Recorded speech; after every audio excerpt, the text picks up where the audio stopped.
dilaporkan. Ini juga perlu menjadi catatan kita semua. Ini undang-undang yang sangat unik buat kita, walaupun nanti ancaman hukumnya agak lucu-lucuan 1-6 bulan gitu loh. Rata-rata kok ada 1-6 bulan. Tadi yang saya sebutkan pasal 521 itu 1-6 bulan Pak ancamannya.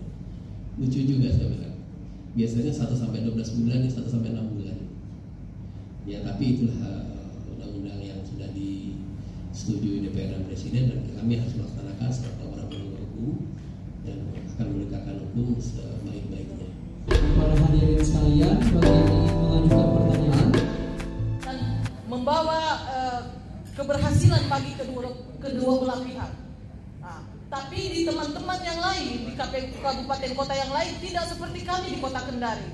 Dan itu mungkin bukan rahasia umum lagi. Dan melalui forum ini saya mau sampaikan kepada Bapak pimpinan dalam hal ini Bawaslu Kota Kendari. Saya mengingat pemilu kemarin 2019 itu di Kota Baru ya ada salah satu penyelenggara ad hoc kami yang dalam ini mendapat hukuman atau dalam hal ini diproses hingga mundur dan sampai sempat dipidana sekitar 2 bulan kalau tidak salah itu.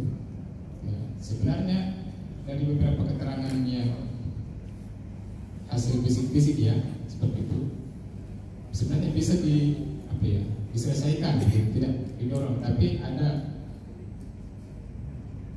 informasi atau mungkin bagi Bawaslu Kota pada saat itu dianggap suatu prestasi ketika mereka berhasil menindak atau menyerahkan penyelenggara yang mungkin dianggap melanggar begitu.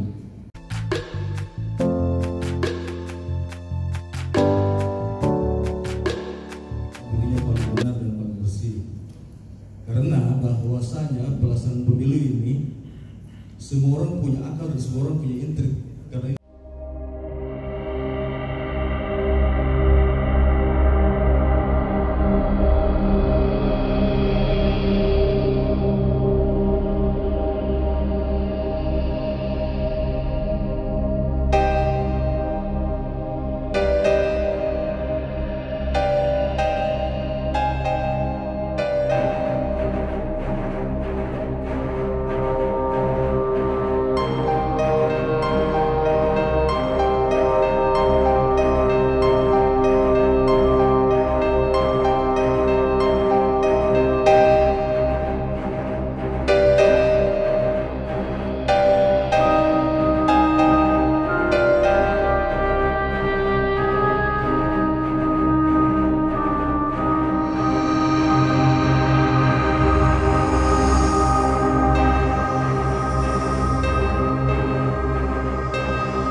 pemilu kami belum punya dasar untuk restoratif itu. Jadi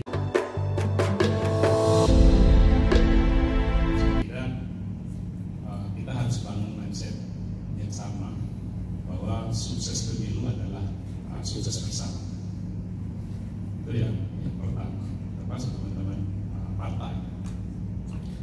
Kemudian yang kedua, bahwa koordinasi kita semua ini kita dorongnya dalam rangka untuk mencegah pelanggaran, ya.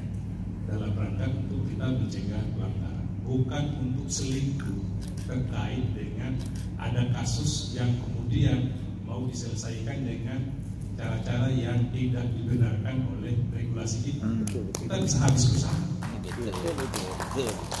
Kita bisa habis bersama kalau kemudian menyelesaikan kasus yang betul-betul sudah terjadi, ada pelanggarannya, kemudian kita berselingkuh, ya, melakukan kompromi untuk tak usah ini diproses.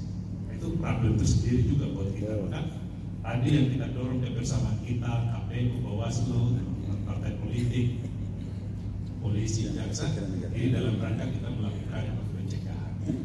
Itu yang ingin saya sampaikan.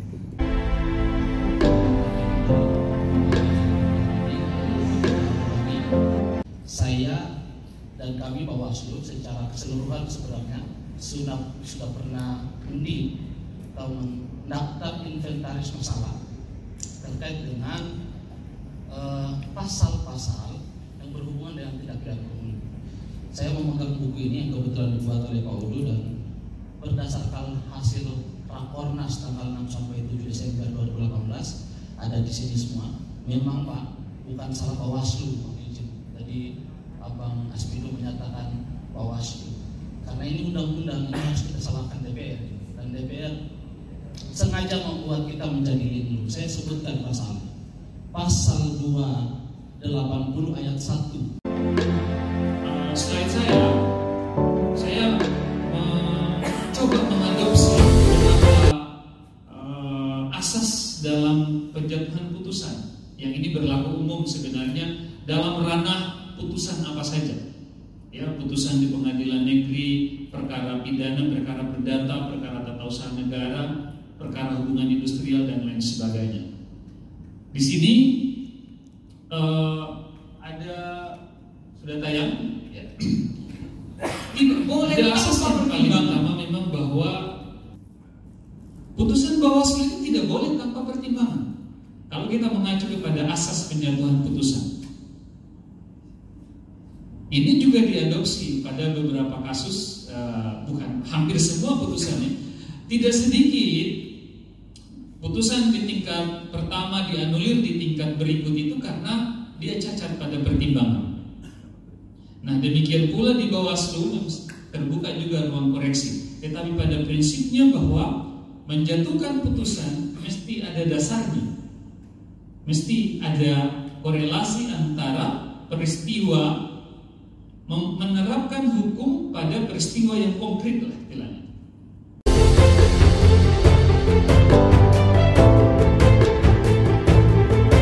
Apalagi namanya pilkada, ya.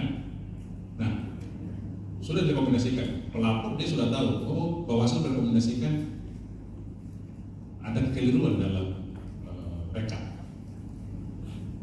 Tapi kemudian KPU membuat kajian, melakukan pemeriksaan dan lain-lain, kemudian menyatakan bahwa hasil kajian kami tidak ada pelanggaran. Itulah tindak lanjutnya. Itu kan pada akhirnya masyarakat bingung, yang mana sih yang benar, Bawaslu atau KPU itu?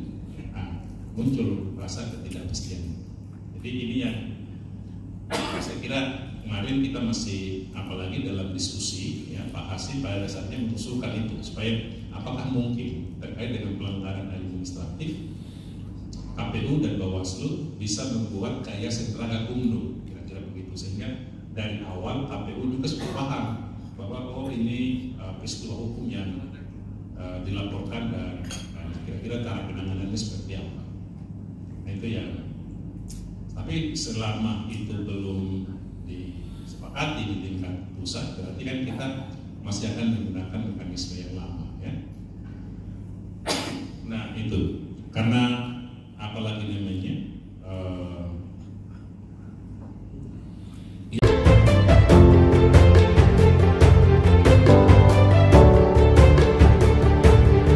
kita saling terbuka saja lah koordinasinya itu, biarlah teman-teman di RI sana itu yang